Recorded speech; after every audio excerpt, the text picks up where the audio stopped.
কি নাম আপনার? নীলা। নীলার বয়স কত? 28। 28। শুরু করেন একেবারে ছোটবেলা থেকে, যেখান থেকে বলার আছে। আমার মার যখন বিয়ে হয়, বিয়ে হওয়ার পরে যখন বাপের বাড়িতে চলে যায়, মানে আমার বাবার বাড়িতে, তখন আমি আমার মায়ের 7 মাসের পেটে, যেটা আমার নানুর কাছ থেকে আমার শোনা। রাইট। তো আমার নানুর বাড়িতে আমি জন্ম হই। আমার বাপটা তো একটু মানে জুয়ারির নেশা ছিল, তো আমার মাকে ঠিক মতন দেখতো না, মানে খাওন দিত না। একটা বাচ্চা পেটে নিয়ে একটা মহিলা যদি না খেতে পারে তার কতটা কষ্ট হয় সেটা উনি নিজেই জানে। তো আমার নানুর বাড়িতে চলে যায়। চলে যাওয়ার পরে আমার নানুর বাড়িতে আমি মানে দুনিয়াতে আসি। আমার বাবা অনেক দিন পর, যখন আমার বয়স 3 মাস পরে, তখন আমার বাবা একটু সুজি আর এক সেট গেঞ্জি স্যুট নিয়ে আসে আমার জন্য। আচ্ছা। পরে আমার মা আমাকে নিয়ে লুকায় চলে যায় যে আমার মেয়ে নিয়ে যাবে। তো আমার মামুদের আশা ছিল যদি আমি ছেলে হইতাম, মানে এটা তাদের কথা, যদি আমি ছেলে হইতাম তাহলে হয়তো আমি কোনো রোজগার করতাম। মেয়ে তো বিয়ে শাদী দেওয়া লাগবে, টাকা পয়সার বড় অ্যামাউন্টের ব্যাপার। তো আমাকে 7 মাসে করে আমার বাবার বাড়িতে দিয়ে আসে। তখন আমার বাবা অন্য জায়গায় বিয়ে করে। ওই সৎমার যে মা ছিলেন মানে আমার নানুই হয় হিসাবে। তো আমার নানুরা, ওই আমার দাদি, এরা সবাই মিললে মানে ভিক্ষা করতো আর কি, আমাকে নিয়ে ভিক্ষা করাতো। তো একসময় আমার খালার বাড়িতে মানে ভিক্ষা করতে করতে মানে আমার খালার বাড়িতে চলে যায়। আমার খালা আমার দেখে কাইন্দা দেয় যে তোর এই অবস্থা কেন। পরে আমার খালা কারোর কাছে কিছু বলে না, মান সম্মানের ভয়। পরে এসে আমার খালা আমার ভাত খাওয়াইছে। ভাত টাত খাওয়ানোর পরে আমার খালা জিজ্ঞেস করছে যে এই ব্যাপারে তোর মা জানে? আমি কই না, মা জানে না, মা শুধু বাবার কাছেই দিয়ে দিচ্ছে। তারপরে আমার খালার কাছ থেকে নিয়ে গেছে। নিয়ে যাওয়ার পরে খালা বলছে যে ঠিক আছে, আমি তোর বাবার সাথে কথা বলবো। পরে বাবার সাথে মনে হয় না যে আর বলা হয়েছে। তো আবার আমি ঘুরা খালার কাছে চলে গেছি। আমার এই খালা আর আমার নানু খুব আদর করতো। তো আমার খালার কাছে যখন আমি চলে যাই, তখন আমার সৎমা কেমন একটা ব্যবহার করতো আমার সাথে, মানে ওনার মেয়েই না আমি, যতচ ওনার রক্তের না, ওনার পেটের না, তো আমাকে তো আর গ্রাহ্য করবে না। আর ওনাদের তো সন্তান আছে, আমার যে বোনগুলাই ওরা আছে। তো আমি ওদের সাথে খুব মিশুক হতাম, খুব মিশুক, কিন্তু আমাকে দেখতে পারতো না। কেমন একটা ব্যবহার করতো আমার সাথে। অসহায়ের মতন বসে থাকতাম, ছোট তো খুবই, অসহায়ের মতন বসে থাকতাম, মানে ঠিক মতন খাইতে পারতাম না, একটা জামা পরতে পারতাম না, মানুষের বাসায় জামা কাপড় পরতাম। বাবা একবেলা রিক্সা চালালে আরেকবেলা ঠিক মতন কাম কাজে যাইতো না। জুয়ারির টেবের নেশা, উনি জুয়া খেলতে খেলতে, আমার বড় মা তখন বাইচা ছিল, বড় মা যে কিছু জায়গা ছিল, দাদুর যে জায়গা ছিল, ওইগুলা বিক্রি করে দিত একটু একটু করে। তো এমন করতে করতে আমি খালার বাড়িতে যখন চলে যাই, খালা আমাকে রেখে দেওয়ার পরে আমার খালা একজনের বাসায় কাজে দেয়। তো আমার তো ছোট মন, মানে পড়ালেখার দিকে অতটা ছিল না, কেউ গার্ডিয়ান করতো না। গার্ডিয়ানের যে মায়ের যে ভালোবাসা, একটা বাবার যে ভালোবাসা, ওই ভালোবাসাটা আমি পাইতাম না। ওইখান থেকে আমাকে মানুষের বাসায় কাজে দিয়ে দেয়। আমার খালা মানুষের বাসায় কাজে দিয়ে দেয়। তো ওইখান থেকে আমি মানে চলে আসি, ভালো লাগে না, চলে আসি, আবার বাবার বাড়িতে যাই। বাবার বাড়ির থেকে আমাকে দারোগার বাসায় কাজে দেয়। আমাদের যে এলাকার যে একটা দারোগা বলে, ওনার বাসায় কাজে দেয়। ওনার বাসার থেকে আমাকে সায়দাবাদ যে বাসায়, ওইখানে কাজে দেয়, ওনার মেয়ের বাসায়। তো আমি ছোটোকালে মিঠাই খুব পছন্দ আমার, ওই মিঠাই আমি খাইতে গেছিলাম। তো ওনার স্বামীর কাছে বিচার দিছে যে মেয়েটা মিঠাই খেয়েছে। তো ওনার স্বামী আমাকে খুব ধমকি দিছে, ভয় টয় দেখাইছে যে তুমি মিঠাই খাইছো কেন? আমি কি, আমার খেতে মন চাইছে, আমি খাইছি। তো আমার তো ওই মুহূর্তে আমার ওটা কাজ করে না যে আমার এটা খাওয়াটা ঠিক হবে না। আমি তো খুব ছোট, আমাকে কেউ ছিল না দেখার মতন। পরে এসে আমাকে বলে যে তুই বাসা থেকে বাইরে যাবি। আমি ছোট, আমি কোথায় যাব? ঢাকা শহর চিনি না, জানি না কোথায় যাবি। হয়তো আমি এটা বুঝতে পারতাম না যে হয়তো উনি আমাকে মনের থেকে বলে নাই।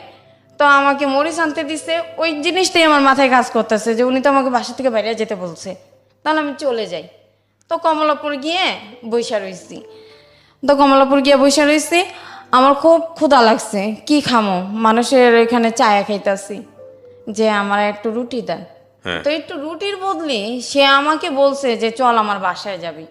এই অপরিচিত লোক? হ্যাঁ। তো আমি বলছি যে কেন আপনার বাসায় যাব, চিনি না। কয় চল তোকে রুটি দিব, ভাত দিব, সাথে জামাও দিব, তুই কি ছিঁড়া একটা জামা পরে রইছিস। তখন বয়স কত আপনার? আমার বয়স তখন 8। পরে বাসায় যখন ডাকছে তো আমি বলছি যে না আমি যাব না, মানে ওইটা আমার একটু মাথায় কাজ করতো যে ওনার সাথে আমার গেলে আমি জানি না কি হবে। তো উনি আমাকে খুব আদর করে মানে ভালোবাসা দিয়ে আমাকে একটা কোক কিনা দিছে। কোকের মুখটা আবার উনিই খুলছে। তো উনি আমাকে যখন বাসায় নিয়ে গেছে, বাসায় নেওয়ার পরে আমাকে খাওয়াইছে, কোকটা খাওয়াইছে। কিন্তু কোকটা কিন্তু অচেতন একটা কোক ছিল। ও ও আচ্ছা। অচেতন একটা কোক ছিল। আমি ঘুমায় গেছি। হ্যাঁ। ঘুমায় গেছি। তারপরে আমার সাথে যেটা ঘটলো আর কি, ঘুম ভাঙার পরে আমি দেখি যে আমার জামাটা প্যান্ট আমার আপনি কি তখন বাসায় ছিলেন? হ্যাঁ, ওই লোকটার বাসায়। তখন আমি মানে ওই মনের ভিতরে একটা ভয় কাজ করলো, একটু বুঝি। হ্যাঁ। আমি বললাম যে আমার জামা, কিন্তু লোকটা ঘরে নাই। লোকটা ঘরে নাই? আচ্ছা। লোকটা ঘরে নাই, লোকটা গেট খুলে চলে গেছে। হ্যাঁ। সেটা কি তার বাসা ছিল না তার গেস্টের বাসা সেটা আমি জানি না, কিন্তু উনি আমাকে বাসায় নিল। হ্যাঁ। তো আমার স্যালার জামা টামা সবই, কিন্তু আমার আঙ্গুলের ছাপ বসে গেছিল, মানে খামচির দাগ। পরে এসে আমি কান্না করছি, কান্না করতে করতে ওইখান থেকে মানে চলে গেছি। চলে যাওয়ার পর আশেপাশে যে লোকগুলাই ছিল, যে বয়স্ক টাইপের লোক, তারা আমাকে বললো তুমি কান্না করো কেন। তা আমি তো আর বলতে পারতাছি না যে আমার সাথে এই কাজটা হয়েছে। হ্যাঁ। এই কাজটা হয়েছে। তারপরে আমি আর কোথায় যাব, ওই রাস্তায় ভবঘরের মতন, রাস্তায় ভবঘর জীবনটা আমার। হ্যাঁ। তো আমি রাস্তায় থাকি, রাস্তায় খাই, রাস্তায় ঘুমাই, সব কিছু এভরিদিন আমার রাস্তায়। তো যখনই ক্ষুধা লাগতো, কারো কাছে কিছু চাইলে ওই অফারটাই আমাকে করতো। তো আমার তো বাঁচতে হবে, আমার তো বাঁচতে হবে। তো এক পুলিশ আমাকে বলছিল যে তুই অনেক ছোট, পুলিশটা অনেক ভালো ছিল। কয় তুই তো অনেক ছোট, রাস্তায় থাকিস, কোন ছেলে না কোন ছেলে তোকে নিয়ে যাবে, চল আমার বাসা। সে আমাকে গাজীপুর নিয়ে যায়। গাজীপুর নেওয়ার পরে থানার থেকে উনি গাজীপুর নিয়ে যায়, মানে নাম টাম লিখে থানার থেকে গাজীপুর নিয়ে যায়। কিন্তু আমি বুঝতে পারি নাই ওনার ছেলেটা খুবই ছোট, 5 বছরের একটা বাচ্চা। ওই বাচ্চাটা আমার সাথে সাথে বাসা থেকে বাইরে হয়ে গেছে। বাইরে হয়ে গেছে তো ওদের পরিচিত এক সাইকেলের দোকানে আমি ওকে রেখে দিছি, কিন্তু ওর বাবা মনে করছে ওকে আমি পাচার করতে নিয়ে যাচ্ছি। তারপরে ওই আমি একটা টেম্পো স্ট্যান্ড আমি কথা বলছি যে আপনি কি পুলিশের লোক, তাহলে আমাকে একটু থানায় দিয়ে আসেন, কারণ আমি রাস্তায় হারাই ফেলাইছি আর ওনার নামটা আমার মনে নাই। রমনা থানা বললে সবাই চিনবে। তো ফট করে দেখি ওনার ওই ছেলের বাবা আমার হাত ধরছে, হাত ধরে বাসায় নিয়ে গেছে, নিয়ে আমাকে ইচ্ছা মতন মারছে। ইচ্ছা মতন মারছে আর বলছে যে তুই আমার ছেলেকে পাচার করে দিবি, তুই শিশু পাচার। আমি একটা বাচ্চা, আমি আর একটা বাচ্চাকে কিভাবে পাচার করব। কিন্তু যে লোকটার সাথে আমি কথা বলছি, ওই লোকটা যদি না থাকতো ওই মুহূর্তে কোর্ট কাচারিতে, তাহলে হয়তো আমার লাইফ শেষ হয়ে যেত। আমি আর কখনো মানে কারোর কথা ভাবতাম না। তো পরে এসে একটা এনজিওর মাধ্যমে আমি ছাড়া পাই, লং টাইম একটা যায়, যেমন 1 বছরের মতন আমার ওই জেলখানায় থাকা পড়ে, ঢাকা সেন্ট্রাল জেলে লং টাইম একটা যায়। তো সরকারিভাবে যে আইন অনুযায়ী তারা তো ওইখানেই আমাকে ভিতরে রাখছে। তো সবসময় মার কথা মনে পড়তো, মাকে দেখতে পারতাম না, নানির কথা মনে পড়তো, নানিকে দেখতে পারতাম না। কিন্তু আমার নানি যখন আমি জেলখানায়, তখন আমার নানি মারা যায়, আমি আমার নানির মুখটাও দেখতে পারি না। তো এক পর্যায়ে আমি সরকারি যে উকিলগুলাই, ওনারা প্রতি শুক্রবার মেয়েদেরকে লাইনে বসায়, যাদের কোনো অভিভাবক নাই, লাইনে বসায়। তো আমি একটা উকিলের পায়ে ধরে কানলাম আর বললাম যে স্যার আপনি যদি আমাকে একটু সহযোগিতা করেন। তখন আমার বয়স 8 বছরের থেকে 9 বছরে পা দিচ্ছি আমি, যে যদি আমাকে একটু সহযোগিতা করেন, আমি শিশু বাচ্চা, আমি তো এসব করি নাই। তো বলছে যে ঠিক আছে আমি তোমার জন্য আমি চেষ্টা করব, তার আগে তোমাদের গ্রামের ঠিকানা বলো। তা আমি এগুলা যখন বললাম, কিন্তু তখন আমাদের এখন যে গাজীপুর, তখন আমাদের জেলাটা ছিল ময়মনসিংহ তখনকার। তো ওনারা সব বিস্তারিত বার করে তখন আমার নানুর বাড়িতে একটা চিঠি যায়। আচ্ছা। নানুর বাড়িতে যখন চিঠি যায় ওই চিঠিটার থেকে আমার মা পায়। আমার মাকে বললো যে আপনার মেয়ে তো অমুক জায়গায়। তখন বলল যে আমি তো কিছু করতে পারবো না, তার বাবার কাছে যাও। তো আমার বাবা ওই শেষ এক নজর আমাকে দেখতে যায়, শেষ এক নজর আমাকে দেখতে যায়, আমাকে আর পরে আর দেখতে যায় না। তার মেয়ে আছে, সবাই আছে, আমাকে তার প্রয়োজন নেই। পরে এসে আমি অনেক কান্না করতেছি, ওইখানে ওই জেলখানায় কান্না করতেছি যে আমার লাইফটা কি এভাবে শেষ হয়ে যাবে, আমি কি আর কখনো বেরোতে পারবো না। আমি তো কোনো দোষ করিনি, আস্তে আস্তে আমার জ্ঞান বুদ্ধি বাড়তেছে। তারপরে হঠাৎ করে আমি শুনতে পাই যে আমার মানে আমি খালাস, মুক্তি। কে আচ্ছা। করলো তাও জানেন না? তাও জানি না। ওই যে সরকারি যে উকিল, সেই উকিল ওইখান থেকে বাইরের থেকে সব কাজ করতেছে, কিন্তু সে একবারই আমার সাথে দেখা করছে, আর কোনোদিন দেখা করে নাই। ওই যে বাবা ছাড়াইতে পারবে না, মা আসতে পারবে না, তাহলে আমি মেয়েটা যাব কোথায়? হঠাৎ করে ওই যে বললাম যে আমি একদিন মানে মুক্ত হাওয়ার মতন আমি বাইরে যেতেছি, আমার সাথে যে আরো ছোট ছোট মেয়েগুলাই আছে, ওই মেয়েগুলো আমাকে জড়াই ধরে কান্না করতেছে যে তুই যে চলে যাবি নীলা, তোর জন্য আমার খুব মায়া হয়। আমি কেউ যদি আল্লাহ যদি বাঁচায় রাখে তাহলে এমনও হতে পারে ঘুরতে ঘুরতে এইগুলো দাদা আবার দেখা হইতে পারে। তো পরে এসে আমি ক্ষুধার যন্ত্রণায় বাইরে বাইরে থাকি, ছিন্নমূল ক্লাবে থাকি। ছিন্নমূল ক্লাবে যখন থাকি তখন রমনা পার্কে এসে ফুল বিক্রি করতাম, পানি বিক্রি করতাম, কিন্তু ওই যে খারাপ যে কাজটা, ওই কাজটা যেতে চাইতাম না, কিন্তু বাধ্য হয়ে আমার যাওয়া লাগতো, খাইতে পারতাম না। তখন আপনাকে নিজে থেকেই যেতে হতো? হ্যাঁ, তখন নিজের থেকে যেতে হতো, বাধ্য হয়ে যেতে হইতো। দেখা গেছে যে ফুল বিক্রি করতাম, ছেলেরা গায়ে হাত দিত, মানে ভালো লাগতো না, ছোঁয়াগুলোই ভালো লাগতো না, কেমন জানি লাগতো। তো আমার সাথে একটা ছেলে আমার সাথে প্রেম করতো, ওই রমনা পার্কে একটা ছেলে প্রেম করতো। ওই ছেলে আমাকে রাত্রে থাকার জন্য অফার করছে যে তুই আমার সাথে রাতে থেকে যাবি, তোকে আমি সকালে ভাত খাওয়াই দিব। একটা মেয়ে তো ভাতই চায়, থাকার জন্য তো আর কোনো কিছু চায় না, খাবারই তো চায়। তো আমার খুব ক্ষুধা লাগছে, আমি কই ঠিক আছে তাহলে তুই আমাকে রাতে ভাত খাওয়াবি, আমার খুব ক্ষুধা লাগছে। কয় হ্যাঁ তোকে খাওয়াবো, তুই আমার সাথে থাকবি? আমি কই ঠিক আছে আমি তোর সাথে থাকবো, কিন্তু তুই তোর সাথে যে আরো কয়েকটা পোলাপান আছে বাজে পোলাপান, ওদেরকে বলিস না, তাহলে ওরা আমাকে মার দিবে, বলিস না।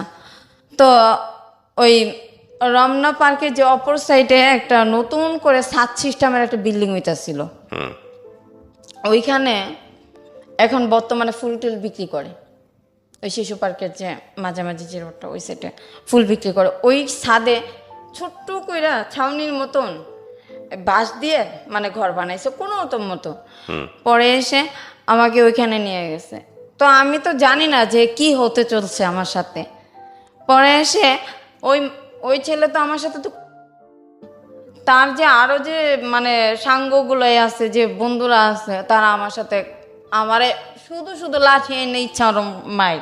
তো পরে এসে আমি কই যে আমার মারলেন কেন? কয় তুই ওর সাথে আসছিস কেন? আমি কই ও তো আমাকে নিয়ে আসছে। কয় ওই আমারে পাঠাইছে। আমি কই ওর সাথে তো আমি কোনো খারাপ কিছু আচরণ করি নাই, আর তোমাদের সাথেও তো করি না, তো বিনা দোষে কেন আমার মারলা? আমি কি করছি? আমার একটা পার্ট দেখাও যে আমি এই কাজটা করছি, কিংবা তোমাদের সাথে খারাপ ব্যবহার করছি, কিংবা তোমাদের কোনো কিছু করছি, তার একটা ক্লু আমাকে দেখাও। দেখাতে পারতেছে না। মতলব ওর সাথে গেলি কেন? ওর সাথে শুইছিস কেন? আমি কি আমার পেটে খিদারে, আমারও তোরা বাদ দে, নাহলে একটা কাজ দে, মারিস না, হাতে ধরি পায়ে ধরি। কে শুনে কার কথা? মানুষের ভিতরে তো মানুষ থাকে না, নিষ্ঠুর। পরে এসে আমি অনেক কান্না করছি, মায়ের খেয়ে বইসা রইছি, দুই হাঁটুতে হাতে অনেক ব্যথা করতেছে, ব্যথার ওষুধ কিনা দেওয়ার মতন কোনো মানুষ নাই। খোঁড়াইতে খোঁড়াইতে লোকেদের কাছে 2 টাকা 3 টাকা করে চাই যে ভাই আমারে 2টা টাকা দেবেন, আমি ওষুধ কিনবো। আমার ওষুধ কেনার টাকা নেই। কিন্তু কয়জন আছে ভালো, আর কিছুজন আছে খারাপ। সমাজের ভিতরে যে আমি আমি আমি যে বেঁচে আছি এটাই সবচেয়ে বড় কথা। আমি টিএসিতে গেছি, টিএসি তো তখন অন্যরকম ছিল। টিসিতে গেছি ছাত্রছাত্রীদের কাছে টাকা চাইতেছে, তাদের ভিতরে একটা ছেলে হয়তো ভালো পড়ছে, আমার নিয়ে ডাক্তারখানায় নিয়ে দেখে ওষুধ কিনা দিছে, পেট ভরে ভাত খাওয়াইছে, নতুন জামা কিনা দিছে। কিন্তু সবাই তো আর সবার মতন হয় না। তারপরে রাত আসে কোথায় যাব, কোথায় ঘুমাবো, ঘুরতে ঘুরতে গুলিস্তান গিয়ে ঘুমাই। গুলিস্তানে আরও যে মেয়েরা আছে ওদের সাথে মিশা ঘুমাই। কিন্তু ওই যে বড় বড় যে ছেলেগুলাই তারা তো উত্তপ্ত করে, জামা দইরা টান দেয়, ঘুমের ঘরে এইসব মানে দেয়। যদি না যাই মুখ চাইপা ওই স্টেডিয়ামের উপরে উঠায়, যে ইগুলাই থাকে যে কার্নিজের উপরে উঠায় জোর করে জোর জবস্তি করে। আমি কই ভাই আমার ছাইরা দাও, আমার ভালো লাগে না, হয় ভালো একটা সুন্দর জীবন দাও, নইলে আমার ছাইরা দাও, ভালো লাগে না এইসব কাজ, ভালো লাগে না। কয় রাস্তায় ঘুমাসকে, বাড়িঘর নাই। আমি কি বাড়িঘর তো আমি চিনি না, আমি তো ঢাকা কাজে আসছিলাম, বাড়িঘর তো চিনি না, তখন কিন্তু বাড়িঘর চিনি না আমি। তারপরে পরের স্টেপে আমার যখন নাকি রাত্রের বেলা যখন নাকি ওরা আমার সকালবেলা আমার গুইনা 500 টাকা দেয়, তখন এই টাকার দিকে তাকাই আর বলি যে এই যে 500 টাকার জন্য ওরা আমার জোর করে এই টাকাটা না দিয়ে যদি তাদের ভিতরে যে কোনো একজন যদি আমার নিজের বোনের মতন কিংবা যে কোনো একটা আপন মানুষ মনে করে যদি আমার রাখতো, তাও তো নিজের বুঝাইতে পারতাম যে না আমি রাস্তার থেকে আমি মানে ঘরে আসি। আর আমার বাবা তো ওই যে জেলখানায় দেখে আসছে আমাকে, আমি তো গ্রামের বাড়ি ঠিক মতন চিনি না। তারপরের ঘটনা এই যে আমাকে যে 500 টাকা দিল, 500 টাকা দেওয়ার পরে আমি বলি যে আমার মাকে খুব দেখতে ইচ্ছা করে, মাকে দেখতে যাব, দেখি বাস কোথায় পাই। গুলিস্তান দাঁড়াই, গুলিস্তানে আমাদের এলাকার নাম ধরে ডাকতেছে। তো আমি গিয়ে পলায় ঘরের হাইসের পিছনে, মাটির গর্ত হাইসের পিছন দিক দিয়ে দাঁড়ায় রয়েছে। আমার নানু দেখা কাইন্দা দিছে। এটা হলো আমার নানু, হলো যে প্রতিবেশী যে নানু, ওই নানু দেখা কাইন্দা দিছে আর বলে যে তোর তো নানু নাই, নানু তো মারা গেছে। তখনও আমি কিন্তু খুব ভয় পাইতাম যে মামা যদি থাকে তাহলে হয়তো আমাকে মার দিবে। পরে এসে আমি বলি যে নানুর কবরটা কোথায় দেওয়া হয়েছে, আমাকে একটু দেখাবা? কই চল দেখাই। পরে পিছনে নানুর কবর। আমি কই যেই নানু আমার বুকে আগলায় রাখছে, যেই নানু আমার মার বিয়ে হওয়ার পরে নানু আমার সবসময় কাছে রাখছে, সেই নানু এই দুনিয়ার থেকে নাই, তাহলে তো এইখানে আমার আশা হবে না। মা আছে, মা পরের সংসারে, মা তো আর আমাকে দেখবে না, মা তো আর আমাকে কাছে ডাক দিবে না, আগের মতন ভালোবাসবে না, কারণ ওনার এখন এক ছেলে এক মেয়ে, আগের মতন করে আমাকে বলবে না যে আয় ভাত খেয়ে যা। তারপরে আমি বাড়ির থেকে চলে আসি, মনে একটা বড় আঘাত পাইছি। বাবার সাথে একবার গিয়ে দেখা করছি, ওইখান থেকে যাওয়ার পথে বাবার সাথে দেখা করছি। বাবারে বললাম যে বাবা, আমি যদি তোমার মেয়ে হয়ে থাকি তাহলে আমার জন্য একটু কিছু হইলেও তুমি রাখো, যেন আমি শেষ বয়সে যেন আমি এখানে এসে থাকতে পারি। আমার বাবা বলে যে তুই আমাকে 5,000 টাকা দে, আমি তোর নামে জায়গা রেজিস্ট্রি করে দে। আমি কি বাবা ওই টাকা আমার কাছে দেওয়ার মতো সামর্থ্য নাই, আমার কাছে নাই বাবা, আমি দিতে পারবো না। সৎ ভাই বোনগুলো আমার দেখতে পারে না। লাস্টে মানুষ বলে যে তুই এইখানে এসে কি করবি, এখানে তো তোর দেখতেই পারে না, তোর আরো খারাপ বলে। আমি জানি না যে তুই ঢাকা কি করিস, কিন্তু আমরা জানি গ্রামে তুই ভালো, গ্রামে তো তুই একদম ফ্রেশ, কিন্তু তোর তো সমস্যা করে তোর সৎ ভাই বোনগুলোয়, ওরা তো তোকে দেখতে পারে না। মনে হয় যে বাবার যে সম্পত্তিগুলো আছে ওদের প্রতি তুই মানে আকর্ষণ করিস, ক্রাশ করিস, এই জন্য। আমি বলি যে না, আমার এইদিকে কোনো আকর্ষণ নাই, যদি বাবা নিজের মনের থেকে না দেয় আমার কোনো দাবি নাই, কিন্তু আমার বাবা ওই দুনিয়াতে তো যাবে। আমি একটা এতিম, না পাইছি মায়ের আদর, না পাইছি বাবার আদর, আমি তো একটা এতিম।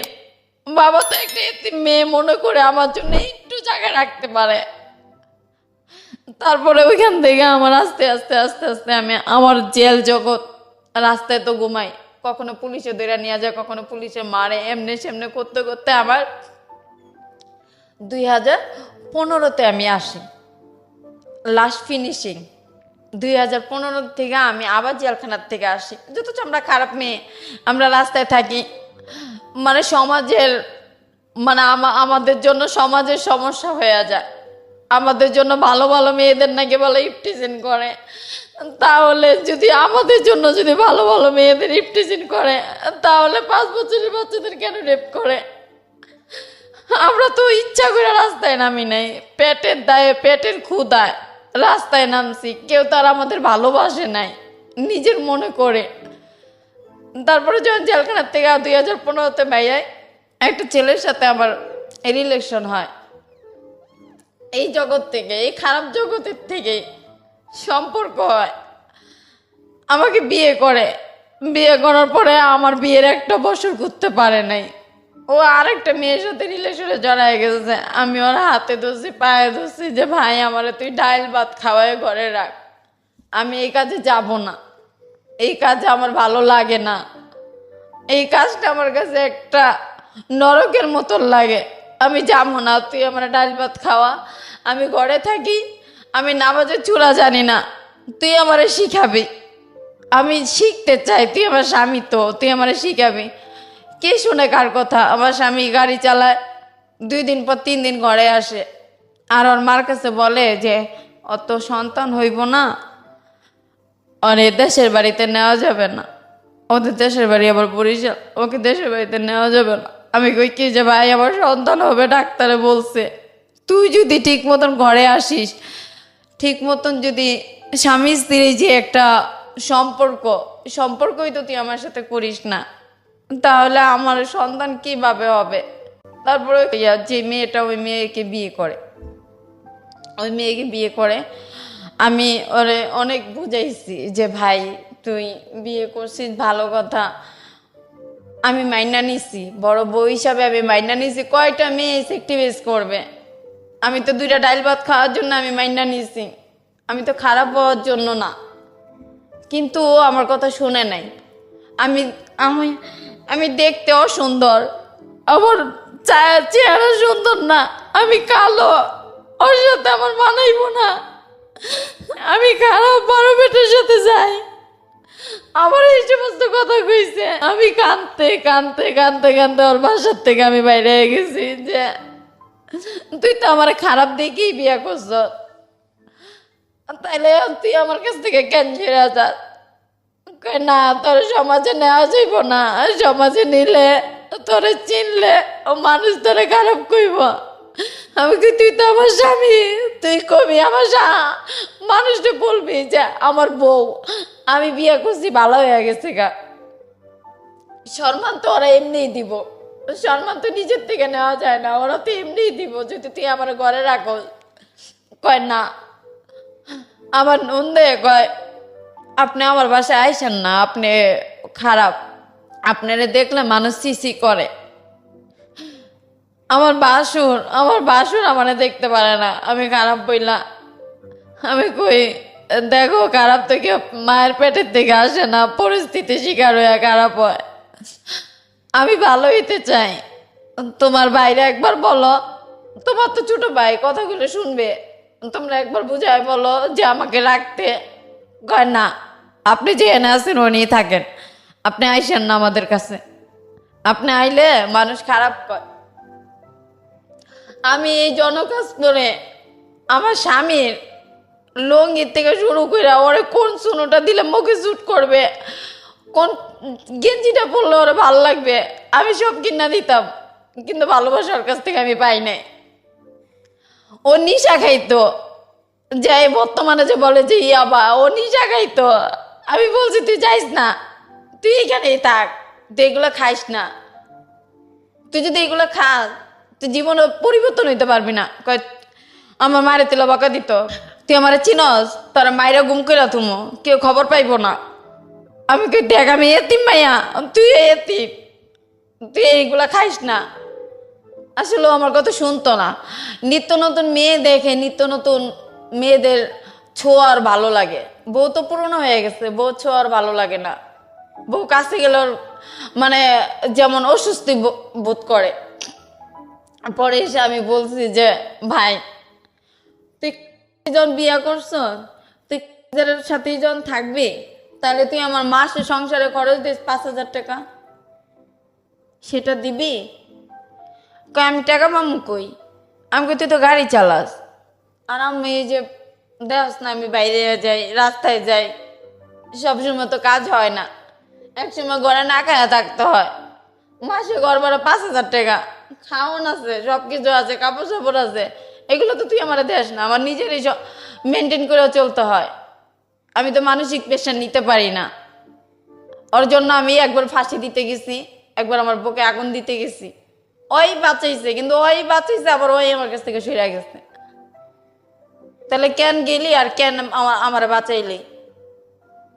তুই যদি নাই যাইতে, তাহলে তো আমি নিয়ত করছিলাম যে দুইজনের স্বামী স্ত্রী মিল্লা কিছু টাকা জোগাইয়া ব্যাংকের থেকে যে পিক আপ গাড়িগুলো আছে, ও তো গাড়ি চালাইতে পারে, একটা গাড়ি কিনা দেবো, আমার নামেই থাকবো, ও আস্তে আস্তে মাসে মাসে কিস্তি দিয়ে দিবে, শোধ করে দিবে।